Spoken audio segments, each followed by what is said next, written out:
Hey everyone, this is 3, 2, 1. Hey everyone, this is Poch. So we're going to be watching and doing a sort of live reaction to round 8 of Calling Shizuoka. This is going to be a Victor versus a Kayo. Victor piloted by none other than Charlie Yufan. I think the number one Guardian and number one Victor player of Taiwan. And unfortunately, I don't know what Keith Tan's credentials are since I don't travel a lot. But Charlie, he does go to the Philippines for our big events, so I am familiar with this game.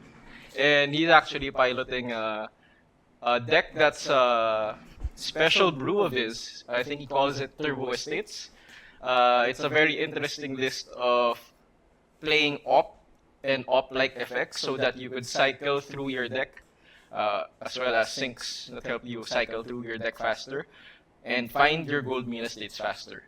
Once you're done with the first cycle, you're looking to remembrance your gold mina states back and swing again. So, Victor versus Kayo. Kayo got a lot of power-ups for Super Slam, specifically cards like Buck Wild, Show of Strength, and Reckless Stampede. So, two of those cards, notably, don't affect Victor that much. Reckless Stampede, your clashes are sort of a 50-50. You do have a solid chance of winning your clashes against KO, although, of course, we don't want a 50-50 hero power. But for KO, at least, Reckless Stampede isn't something that's just free damage. Then Show of Strength as well.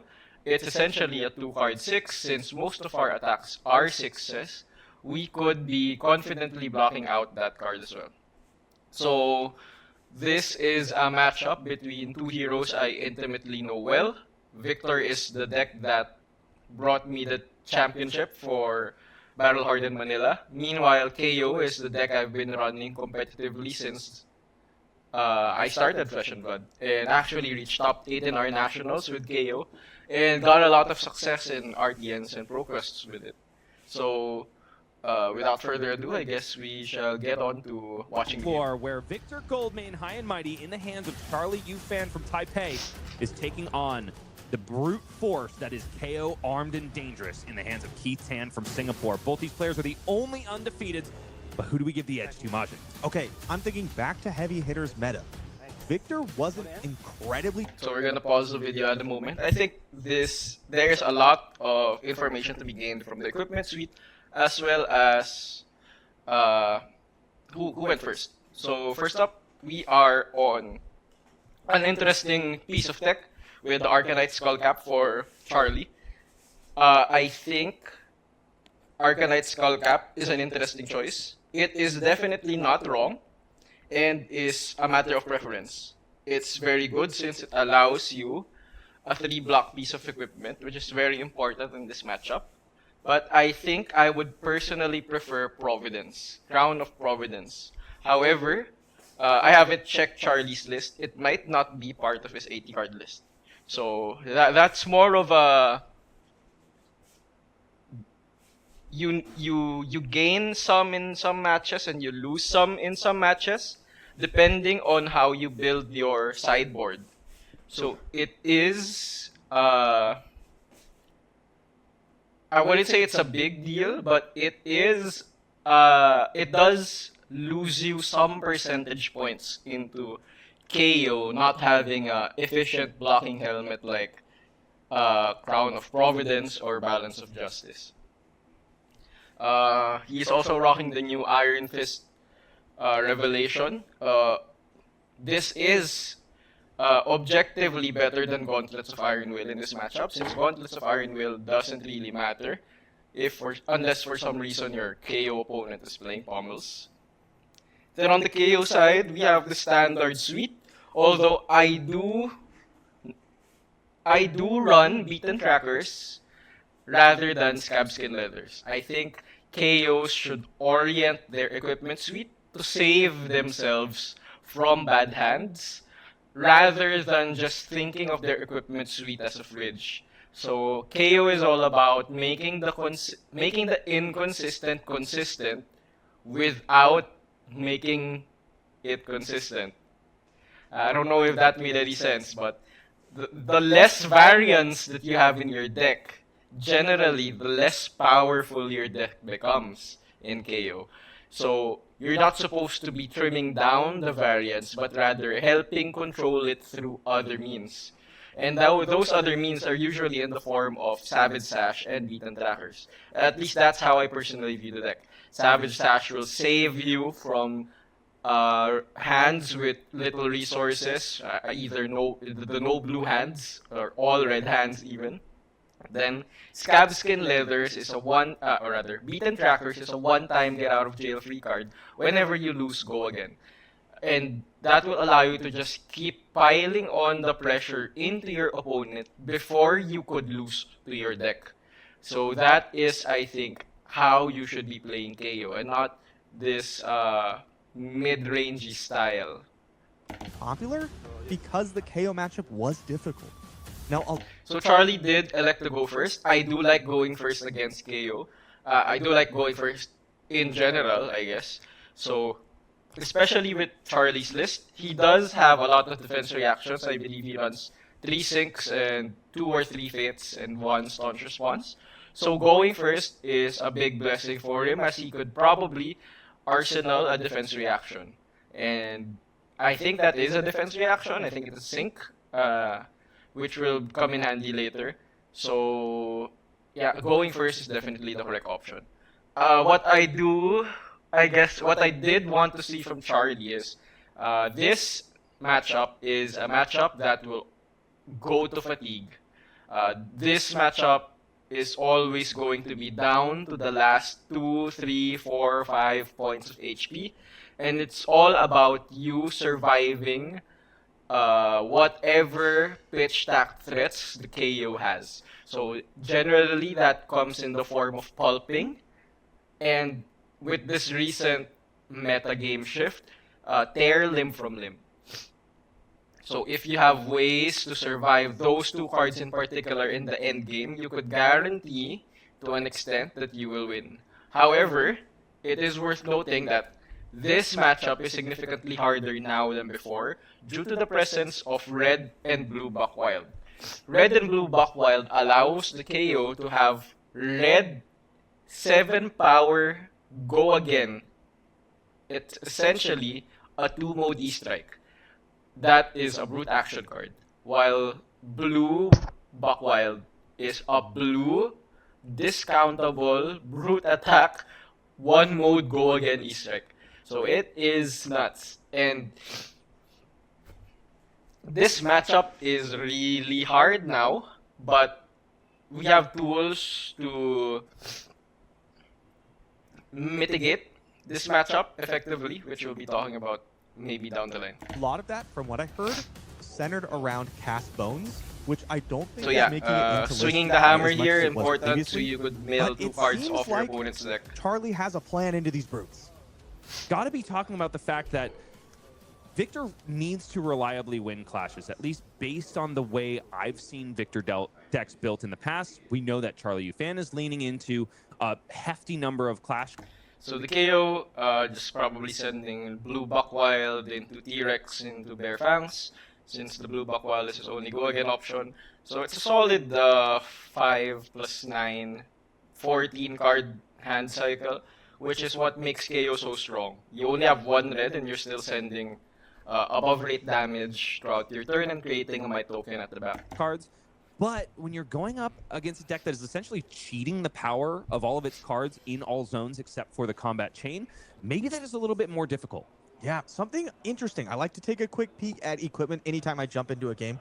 Arcanite Skullcap's still there. We saw this in the Florian game, and we assumed that maybe it was just to stop the Channel the Millennium Tree pump. But we see it here against KO, who does not present arcane damage. So maybe just saying the extra block is exactly where I want to be. It does make me wonder if Charlie is running the Crown of Dominion in the sideboard at all. King Victor is a very enticing proposition because it essentially means your Visit the Goldmane Estates are already online to create Might tokens. So we do see Charlie using to full effect his blue and yellow suites of right behind you. So here he blocks 6. It's a 2-block card that gets +1 if you block with a card from hand. So 2 + 2 +1 +1. Blocking for 6. He's going to look at the top 2 cards of his deck, and he's most likely bottoming both until he sees estates on the top. At the very beginning of the game. But we've got to catch up with what's going on So with yeah, these he players. bottoms both We cards. saw this card being blocked with being very influential in Charlie's game against Tatsuya Okanishi. It is right behind you. When this card blocks with another one from T-Rex, hand, Bear it'll get Fangs +1 coming in for defensive value, 9. bringing it up to 3. Also give you the opportunity essentially to opt the top card of your deck. And Charlie does that twice here, putting a cut through the facade right to the bottom of that deck. Yeah, that could definitely be powerful, especially with all the clash cards that we expect Victor to be playing. You don't really need to be spiking super big clashes against something like Syndra, who doesn't have that high of power attacks. But when you're playing against a brute like Kayo, So I do agree with Charlie just fully blocking out. Sending a hammer doesn't matter too much. You're supposed to be preserving as much HP as possible so you could survive KO's bigger turns. who has a lot of high power attacks, you need to hit your best cards to clash with. First blood drawn on the side of Keith Tan. 40 plays 37 at this point. Charlie must just draw back up and pass. Let a seismic surge go by the wayside. And it's back over to Keith, who has found himself the first copy of Blood Rush Bellows that he's seen this game. But he's only got a 4-card hand, and he's also got a Command and Conquer, not a Brute card. So maybe not. So on the perspective of a brute player, some people don't like playing Blood Rush Bellows on a 4-card hand, but I am a believer that whenever you see Blood Rush Bellows, you just send it. Because if you have a 4-card hand, that will allow you to send a 15, 16 points of damage throughout your turn, and that would also allow you to arsenal your last card. So you discard 1, you draw 2, send your claw, hopefully you draw a blue and another red attack, send that combo of cards, and you'll be stuck with let's say the CNC that's on Keith's hand, and that's going to be your arsenal target for the end of this turn, for example. Not enticed to throw out whatever I was saying. Here comes Blood Rush Bellows. 2 cards left in the hand, ready to be discarded. It is Vigorous Smash Up, the card randomly discarded there, which leaves a red in hand. We saw so many Blood Rushes resolve yesterday that drew 2 reds. Will that be the same fate for Keith Tan? We do have 2 resources floating. We know it's Command and Conquer. Reds! So he does draw 2 reds. All reds again. but- Disaster. I think the correct play here is to just send your Mandible Claw for 6, then send your Bear Fangs for 10, pitching the 2 reds.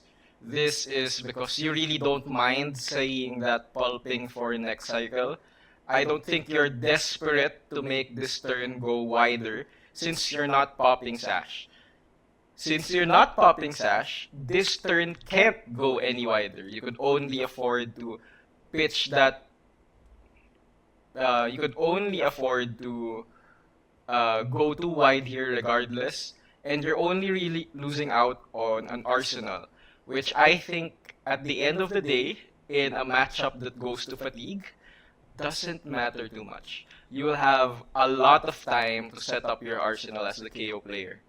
And if he does set pulping here, which I believe he does, he is going to get punished. Because I'm not sure if Keith Tan did his homework on Charlie Yufan.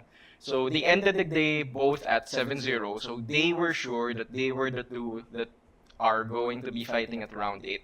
And if I were Keith, and I knew that Charlie's running like 7 or 8 D-reacts in his deck, I am not going to lead with the pulping.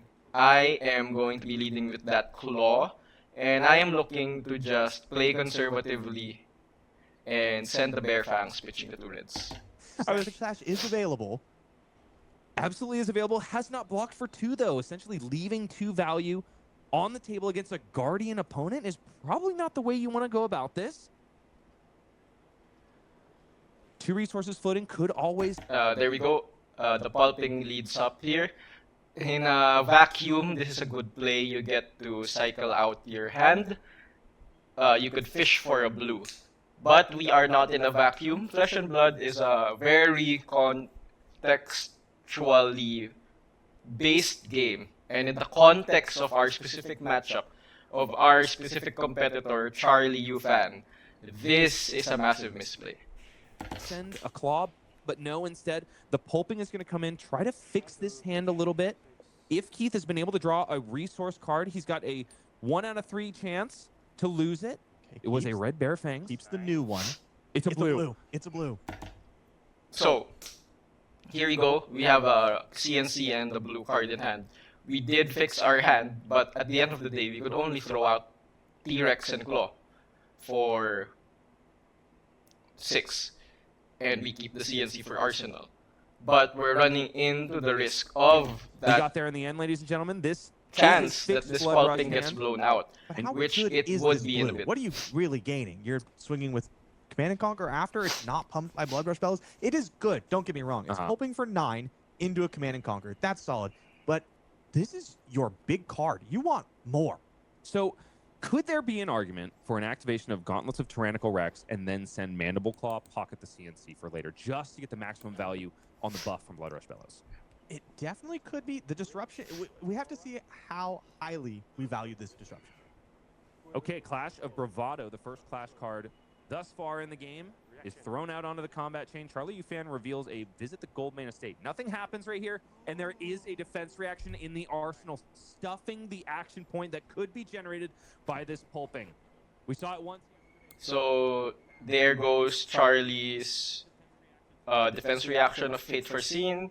The pulping gets snuffed out. It's fully blocked cleanly with Arcanite Skullcap. Although, of course, this is something that Charlie would need to talk about on his own deck tech video. But I am curious on his decision to also sync Goldmane Estate. I assume it's because this game is going to be going to fatigue, so he's not really rushing to get his estates out, and I believe he also boarded out his trounces, so he only has Test of Strength in his deck as gold generators. So we also get a very specific piece of tech with Cut Through the Facade. We have seen one copy of Cut Through the Facade cycle down to the deck through his right behind use. So this is a really good situation for Cut Through the Facade. There is an agility token staring down at you, but I don't think this card will generally be getting a lot of value. At most, like on average rather, this is a 2-card 8 play. You're sending in 7 damage and you're getting rid of Chaos Might.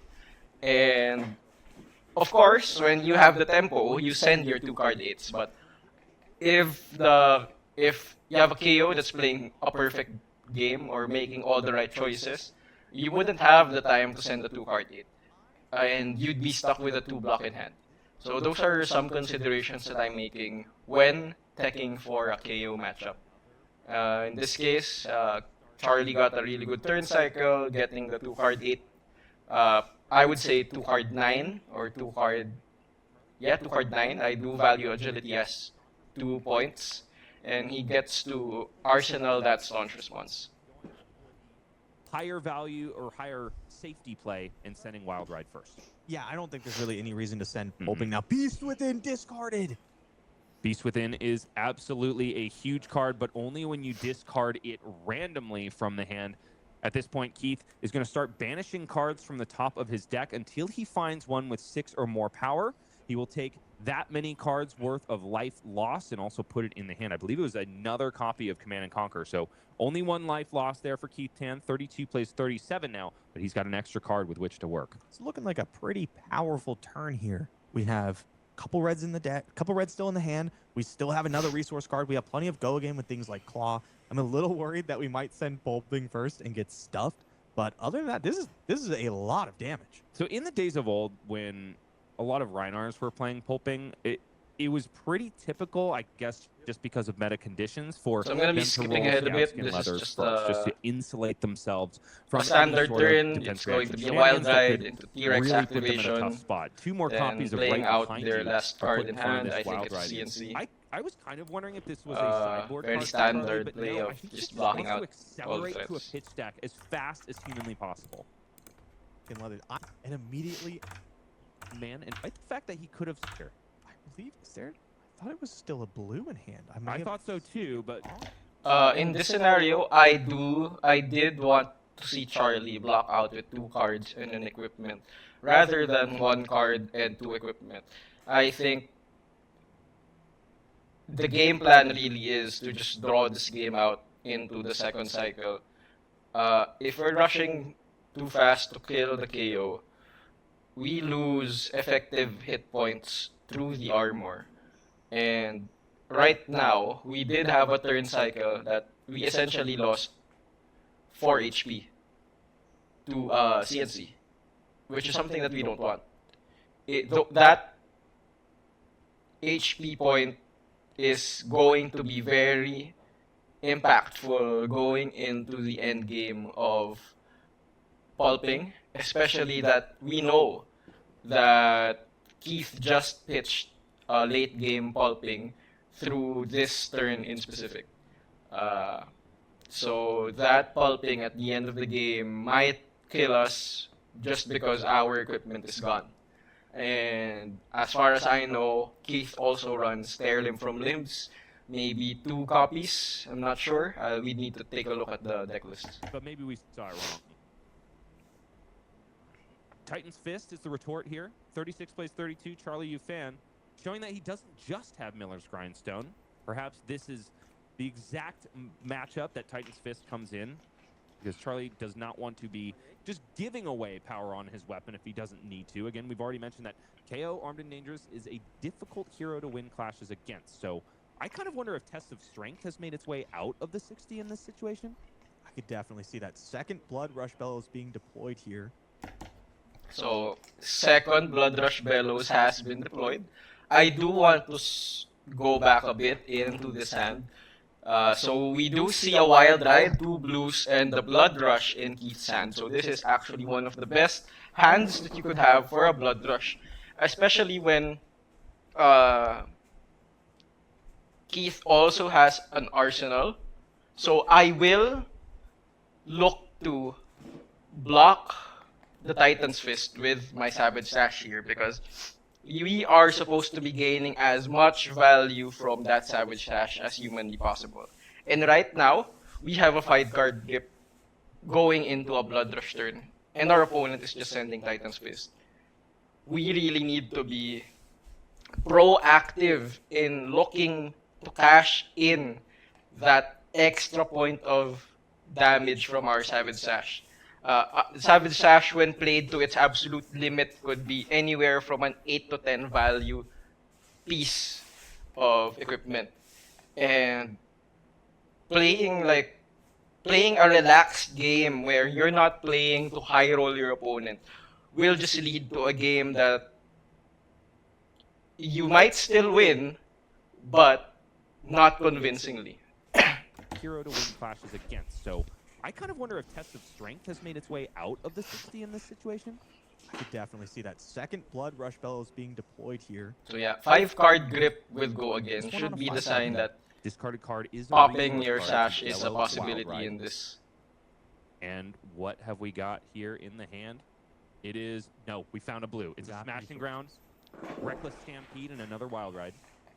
Yeah. I don't know what's in Arsenal. It's, no, you're right. He pitched he pitched a Command and Conquer last turn to play the Command and Conquer from Arsenal.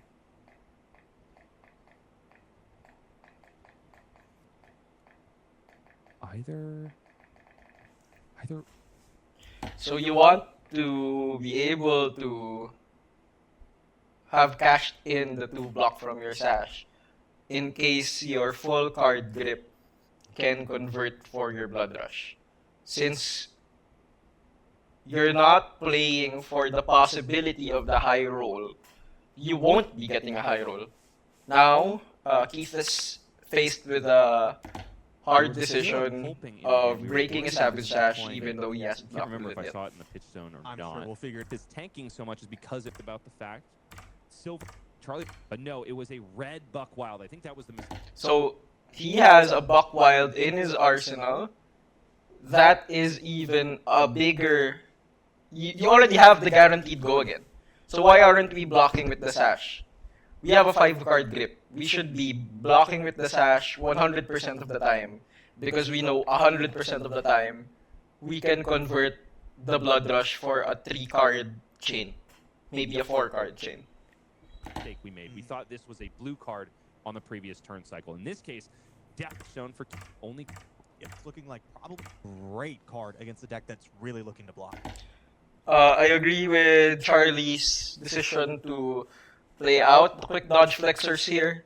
So as the defensive deck going into KO, the most important decision point that you do have to make is when do you use your strongest defensive equipment against KO. In our case, as the Victor player, you're supposed to be playing out your flexors when you're sure they could go 3 wide. And the biggest indicator that they could go 3 wide is when they pop their Savage Sash. That's usually a turn that you're sure a Blood Rush Savage Sash would go 3 wide and you'd be able to cash in maximum value. What I am hesitant on though is blocking with the tectonic plating. I think we should be taking some HP damage before giving out our armor so loosely, I guess.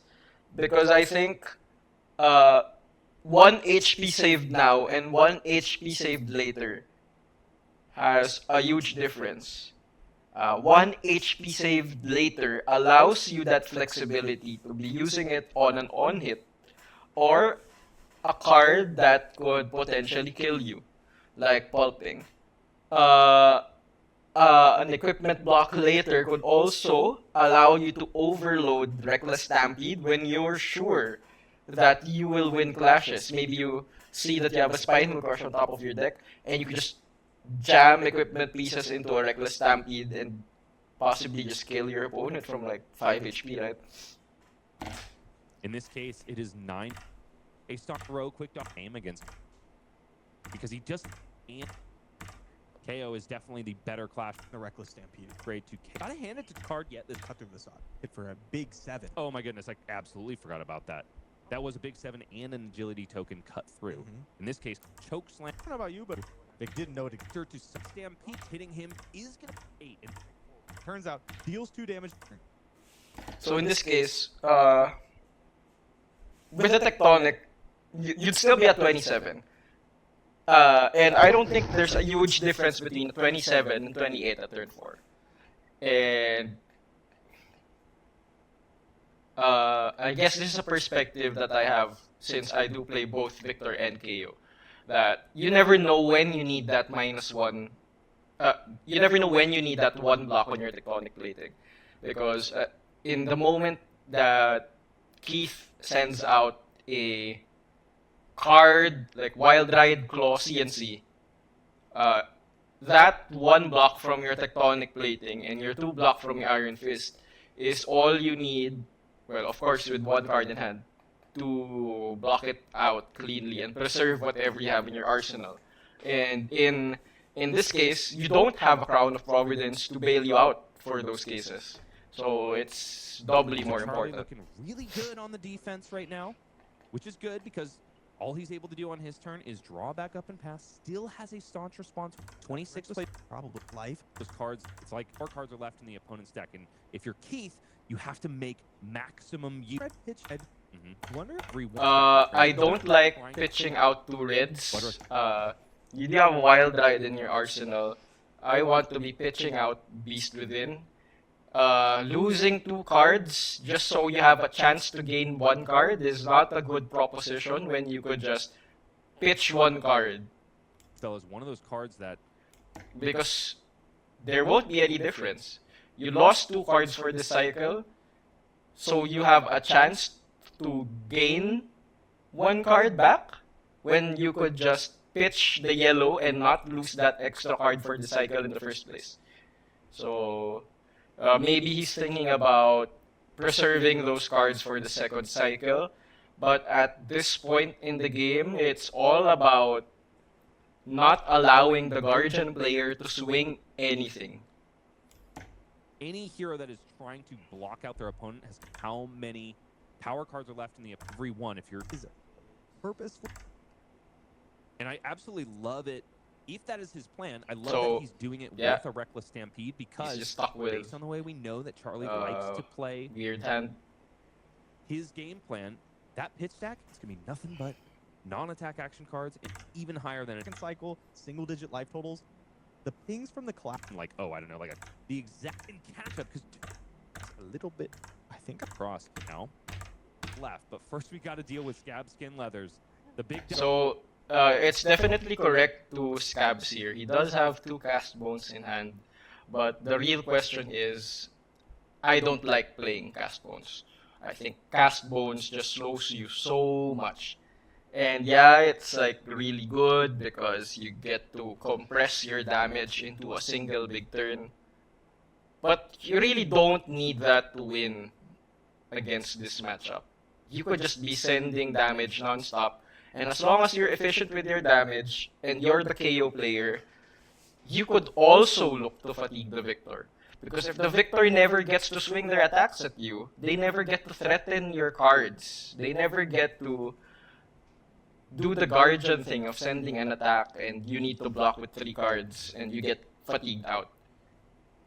guy comes out, shaking his head, and just praying that Charlie doesn't have any sort of a useful retort. And of course, there's a Spinal Crush in hand. Second, in all forms. some life total to work with, and I would think, I'm gonna do it again. Dude, I would listen. absolutely send it one more time. So only there's thing the that would Spinal give me pause Crush is the that fact we were that he talking about. has a non. But frames again. Here to just put Yep. 2 cards in front of this. Try again. One is going to cost for The arsenal response because have to be suspecting. Usually, heroes will go for the 3 synchros first, and so there's a lot of defense reactions in the list. Yes. Usually, heroes. This will is go for the fine. 3 synchros You first. really don't have too much of a choice. You still need to present damage, otherwise the Guardian will just keep swinging attacks at you. And then branch. furthermore, also blocking with Visit the Goldmane Estate, counted of course by a Seismic Surge. Third, but 4 or 5 card hands. So Charlie, on the side of the victors, playing really well. What's really awkward is of that course, even the if he list wants to is save Blood Rush Bellows, unconventional, he can't but really send much he is back because of piloting his it air effects. And in Blood this Rush matchup as is well as very he could. Blood Rush Bellows. You Does have. wow. I see. So he blocked with 3 via Okanishi's powerful head of Blood Rush. Though we got some resource cards here. A blue. If we cooperate on the action point front, besides the use of Mandible Claws, We do have a final cards are actually going to his deck starting. So keep visual difference where they have the deck. for Reckless without going to send this beast with. So here, I would posit to be a bit more ambitious and do T-Rex sending the Reckless Stampede. Reckless Stampede is that last card he's looking to Arsenal, and I think sending Beast Within into your Arsenal is a better choice for the KO player, as it allows you to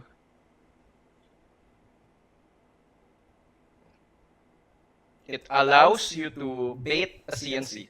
Since if the victor inevitably sends a CNC at you, you could refresh your arsenal for free. You could refresh your hand for free. Then get the +2 from the Blood Rush Bellows in that way and pocket the Reckless Stampede for later. It doesn't feel good to send Beast Within pretty much ever, but it can kind of make the best of a bad situation. Holds on to the staunch response, especially when we had a strong card to play. We could have blocked with the staunch response and sent Weakest Link. We've seen a lot of no blocks out of Keith's deck. I'm really surprised by that. And the last copy of Cast Bones is in the hand for Keith Tan. Can he finally make use of one of these all-powerful Majestics? He doesn't have access to a whole lot of go again otherwise. By discarding something. Claw comes in for 4 thanks to the Might token that popped at the beginning of the 4. Keith Tan discards that Might. So yeah, this is very standard KO play when you're met with a lot of blues. The wind-ups help relieve the pressure of not having a go again card. not But sending the weakest link on the previous yeah, turn again, because we're whether here or with not it has good Cast deception Bones is kind of a being coin flip. awkward as If there's hell. no cards that don't block at all, valuing his life total over his opponent's. Wow. Show it highly. Wall. I should have Stampede to go. Stampede.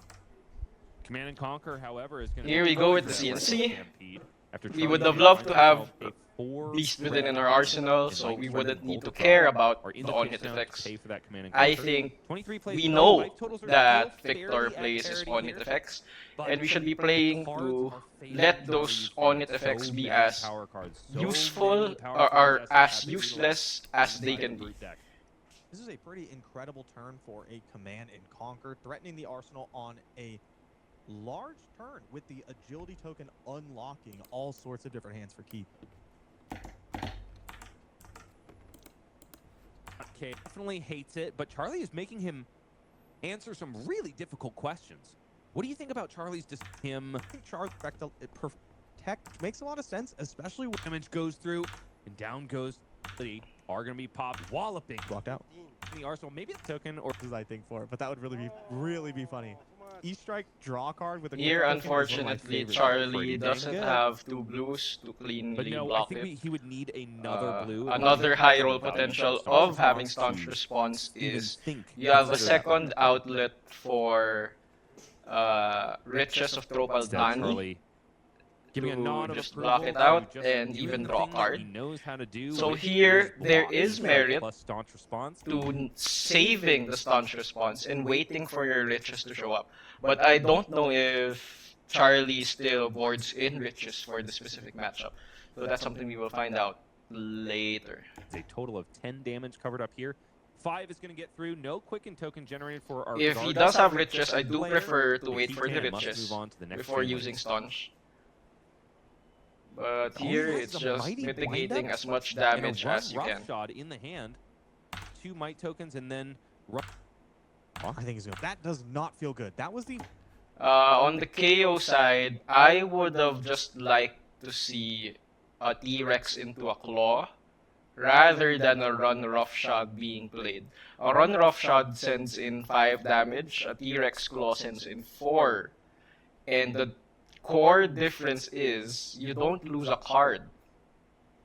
final big power card that we knew of to push over defenses, and you did 5 damage. The Charlie's still at difference is you would 23. still have He does still have a lot of the copies Run of, Roughshod in you know, your there's 1 copy of arsenal. Swing Big, and then there's 2 copies of Swing Bigger. Show of Strength. That's true. We do have the tear limb from limb. We see it drawn here. You And that wouldn't means that need Show to of use Strength your is Mighty definitely Wind the Up. weakest when it's going up against a Guardian opponent. Because if there's one thing As that a Guardians discard. have, it is attacks with 6 or more power. Instead, is. Keith is going for Tear Limb from Limb. Gonna have to draw and discard a card as long as he hits a 6. But not the the worst turn next cycle attack for our will brute get player. double its base power. Tear Limb middle from one. Limb, really What was good drawn card in this meta since we have Wind Up, access which is to what more he needs. 8s. But that means there's 2 reds left in the hand. But Show of Strength, one Keith will of the not be able to lesser save anything for the Arsenal. I impactful think I cards really wanted to keep that into Agile Victor line since because most of in a our deck perfect world, is we could go 6s. slot Yep. into So Show a of Strength. That minor would've been weakness pretty of Charlie's deck is his Nevertheless, blues Show of have Strength 5s coming in for with 16 right behind power. you. I think Tear Limb from Limb is looking even. Limb is the up. has to send smaller and full 4 card hand cards in. Asking the judge, Limb. So we're back at it. Everything is sorted out here. Charlie knows exactly how this card works at this point. So 18 damage is Total with his game through his out of 11. Also, So here we're 3 blocking out. cards that have 6 or more I would power. block out with the entire Just hand gonna just to chop preserve that as shows much strength all HP the as way down to possible. 15. It was looking so fearsome before at 18. I don't think we need to be sneaking through rushed 4. into sending a Titan's Fist. After We need to trust that after the another KO costly will brick. power card and more cards from deck. Keith pretty good, but you know, life But totals I are do going not down a know little what the bit arsenal faster than is. we saw against If the it two is a yesterday. defense reaction, this play is That perfectly fine. interesting. We see an arsenal here. I feel like any card with a block value on it would have been added to this chain, making me think that perhaps it was a staunch response drawn. If That's this is a possible. defense Charlie could reaction, also this is be a perfectly wondering- valid play, even if it is sick. Or thinking about the number of pulpings for defense react. Turn to bank out of Arcanite Skullcap once your life. Buck Wild is the first attack here, followed up by You've Seen Time. Clean Fist blocks. for 4. Pitching And yeah, headbutt. this is our window to be Yes. sending I think hammer. that Funny card that beginning head. Sure, the Guardian side. What a Keith block you where you have only a 10. gonna be wants to see to close this game out. Fate Foreseen played from hand for Charlie Ufan. 2 damage comes across. 10 plays 12 now. As Keith So lines up we're another just chain blocking out here again. Go Rex. Reds. Plus 2 reds. I don't know why we are preserving a swing big now and not preserving cards a while ago. Why aren't we just killing the Victor when the damage difference between cards now is a factor of 4 from the claw versus 8 from the swing big? But we were looking to push damage when the difference was just 1 damage and we could have preserved cards. So Equals a Mandible Claw for 4. Lackluster damage this way in defense. Done so much more damage this turn. I was wrong. Test of Strength has made its way into the deck against Kayo. Keeps it on top, right behind you. And a Disable, which should win this clash, if I'm not mistaken. Yes, indeed. what I think Charlie could have done is cleanly blocked out the 6 on the start, but I guess there's no way of Charlie knowing that Keith would just swing claw. I think Charlie was fully prepared for a swing big. So his plan was actually to block with the remaining 3 cards of his deck and presumably win the clash and get the disable that's on top. So Disable drawn on top of the creation So, of a gold token. for Charlie Charlie did Fan. play that turn cycle Disable well, is even if it turned finally out online clunky, for because the first time this game. he was And by online, I expecting mean it will a higher generate damage and finisher several from the mites KO. upon resolution. This one defensive. In here for I'm get my count So right hand here. ring thing, getting Flesh and Blood. Test of Strength, the second finds the mansion on top of the deck. This is the second time that Charlie has revealed Blocking that 6, it's a Golden unfortunate, State but from a clash. It do be like that. Definitely Sometimes we lose thinking clashes. about fixing this match a little bit better. Yeah, I don't know if you do. Gold I don't isn't think too you important can for the beat a KO. CNC There's flip no from way. KO. Slams and No. and plays 12. Get out. Definitely going. Hoping. Was scared fast. I'm you playing right now. The follow-up is the pulping, discarding the CNC revealed on the clash is Keith Tan. So finally, RKO was The able to Pulping pull has out a dominated, card but claw card. Keith has no way to use anything else. This matchup is Oh, mainly now that dictated. Well, a CNC KO in is general out, is mainly Charlie dictated Ufan, by how many despite times you knowing can that he's pull probably off a gonna card lose this claw clash, card. throws yet another Victory ability. There at the draw. Maybe he's one gold minus. yet. Hold on, what about card? Exact. Mandible. It's true. But is it this? Yeah. Those gold to Turn is that one. Buck Wild again. Because there's not 1, not 2, but 3 cards. So that's a in the pitch double zone draw. that have 6 or more power. Looking for cards, specifically reds, to play an arsenal. Gets ready to do exactly what he loves to do, which is block. I'm at 10. Yeah, 9 to 10. Does have a copy of Visit the Gold Main Estate in the hand. By the artist. I think that's so fun. It would be better in white border. Yeah, blocking But you for get to say 6, cast stones, I perfectly get to say fine. white border. That's fair. 9 plays 8 here with it, but you got Pete says whenever a card defends this clash with the defending hero, not whenever an action card or a card from hand or a card from I'm a bit which means that impartial Arcane Skullcap on would using the card incur to Rex, a not clash having an for arsenal. both of these players and I potentially think it's fine. negate the very defensive value that it would get by blocking. Absolutely. But like I was mentioning before, Reckless Stampede, you can I shrug wish it off in the first cycle Swing of the Big game, was but once you sent get down to single out digit last levels turn, like so they this are is more now, impactful. It gets 2 cards spot out of the hand. Or we do some clashing. It's a blue choke. Got to make a difficult decision. Maj. Deal +1 power, which means that we are hard on top himself. So once again, exact armor blocks. use of Guardian almost always carded. Shows. It is an incredible card in this deck. So I Maybe believe a we're reaching pseudo KO's second power cycle. blue He box. is getting all But you know, blues, KO and got he a has ton of played the other third really copy, powerful cards in Super or Saiyan as well. discarded the third copy Despite of that. multiple Oh, we're cards. pivoting to offense. Okay. Taking some damage here. Saying, I'm going to keep these cards for the first time this game. 2 damage comes across here. Charlie now potentially in the Brute Meat Grinder. 4 plays 9. I think at this point we know that the card in Arsenal is not a crush card because it would have been flipped to the Iron Fist Revelation, I think, unless Charlie Ufan is a avid poker player. We're slowly narrowing down the options of what it could be. Spinal Crush, though, coming in for 9, the last copy in the deck. Pretty great against this agility token. Gotta be happy if you're Charlie. But 4's not a lot. No armor. You're kind of getting low on deck size too. And if you fully seed tempo, it's entirely possible that all these blue attacks are too much for your deck to continue to block out. Keith luckily does have a massive 2-card play. One of the few left in the deck, I would think, at this point. A Show of Strength is ready to be deployed. But against a Guardian player, is that going to be enough to actually swing any tempo? I think Charlie could very handedly put 2 cards in front of it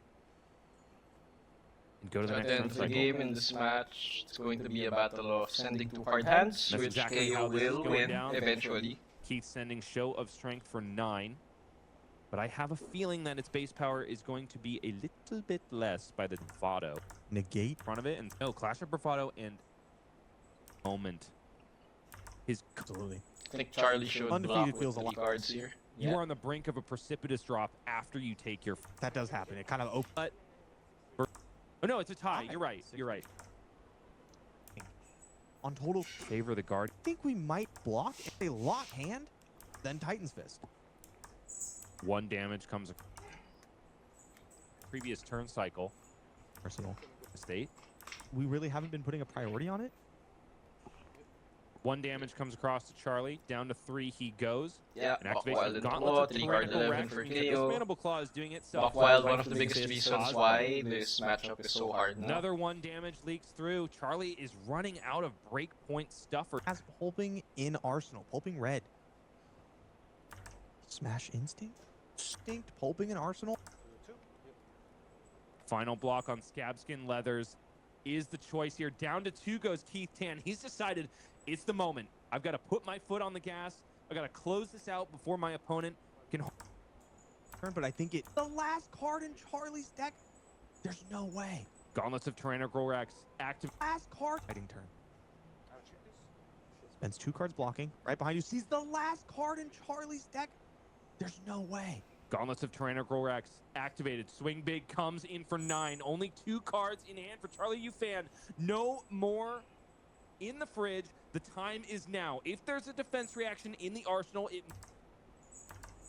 Just like you folks at home, it is a value on defense is Charlie Ufan, and was going to cover up that Swing Big. Losing a little bit of value on defense is Charlie Ufan, and ending with 1 card.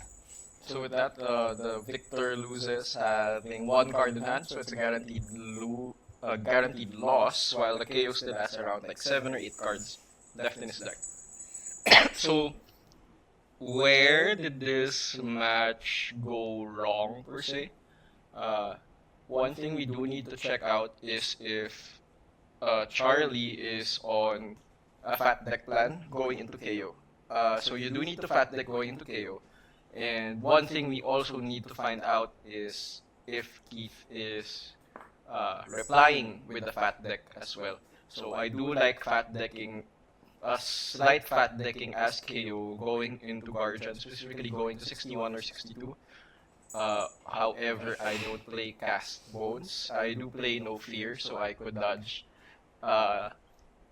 instance of on-hit disruption if you have No Fear in your arsenal and your opponent Victor sends out a CNC. You could just snuff it out with a full prevent 6 and essentially ignoring the on-hit effect. If the Victor sends a Spinal Crush, you could full prevent 6. Well, you could half prevent 6 and get rid of the crush effect. Talking about on the Victor side, I think we need to be trusting in our deck that we will win Iron Grip hands and trounces. I think if we're not going to play for that risk that we are going to win our clashes, we are playing to not lose rather than playing to win. This is a heavily unfavored matchup, and if we're playing safe, we're not going to win.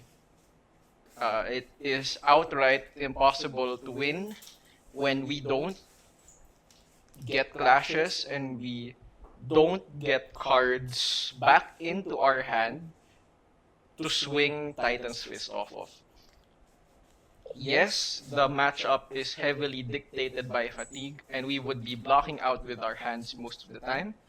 But since we only have 3 ways to make gold with 3 tests of strength, that only represents a potential 3 swings of the hammer through our clashes. If trounces are in the mix, yes, there is a chance that we give the KO might and vigor, but if we don't take that risk, we're never winning. And if we do lose that, essentially what is a coin flip, then we're still losing anyway. So we only have things to gain. With the existence of Test of Iron Grip, Test of Iron Grip can be played such that, or rather blocked with, such that they no longer have we no longer have cards in our hand, so we won't be discarding anything, and they would be discarding something.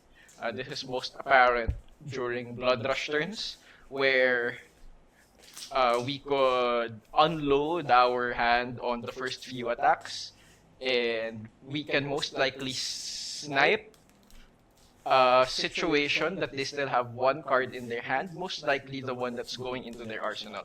And when it does happen that we do win clashes, then we'd be really happy as we still got a 1 card 7 from our Test of Iron Grip. One flaw, I guess, that this Turbo Estates list does have is the existence of lower attack cards. So this is specifically looking at cards such as Right Behind You Blue and E-Strike that are just here for 5 power. So these are guaranteed losses into KO. Meanwhile, if they were any other 6 attack card, these would actually be ties into KO's blues. KO's blues would be coming in for 5+1, which are 6s. So those wouldn't give KO any benefits when a trounce is revealed, for example. A trounce reveals them, for example. So, yeah, I think those are small incremental advantages that you would get on the KO, especially as you put in higher attack cards in your list. So in my list, in the Peck Perfect Clash list, I do have Yellow Thunks, which counts as 7s. So you do win against KO's blues. Then I do have a playset of Peck Perfect, which would be 9s. So that would be enough to even tie KO Swing Bigs. And I do have my 1 copy of Righteous Cleansing, which would just win every clash that it shows up in. So the small incremental advantages matter a lot going into KO. Deck that is fighting for consistency. And when we have the tools to make their life even slightly less consistent, we can stand to gain so much in terms of benefits. So yeah, that is this Victor versus KO match. If you guys have any questions, feel free to send a DM on Discord or ping me in Purple Discord. I don't mind sharing the knowledge that we gain through these sessions to everyone else there. Left in deck, he draws it. Oh, intimidated. Smash Instinct. Come on. It's honey. Then No, it's popping just for the the pulping, and the fist pump is extended. and that is a confirmation of KO having his last 7 cards in the deck. So yeah, thank you everyone for supporting the MetaFi. And I hope this video was very insightful into how a KO plays, because I think as the victor, it's more important for you to know how the KO plays rather than you playing your own. I think it's more important for you knowing how the KO plays rather than for you to know your own game plan, because your own game plan is really just blocking out and sending hammer when you can. It's really a game of knowing the answers to the questions that the KO poses from turn to turn.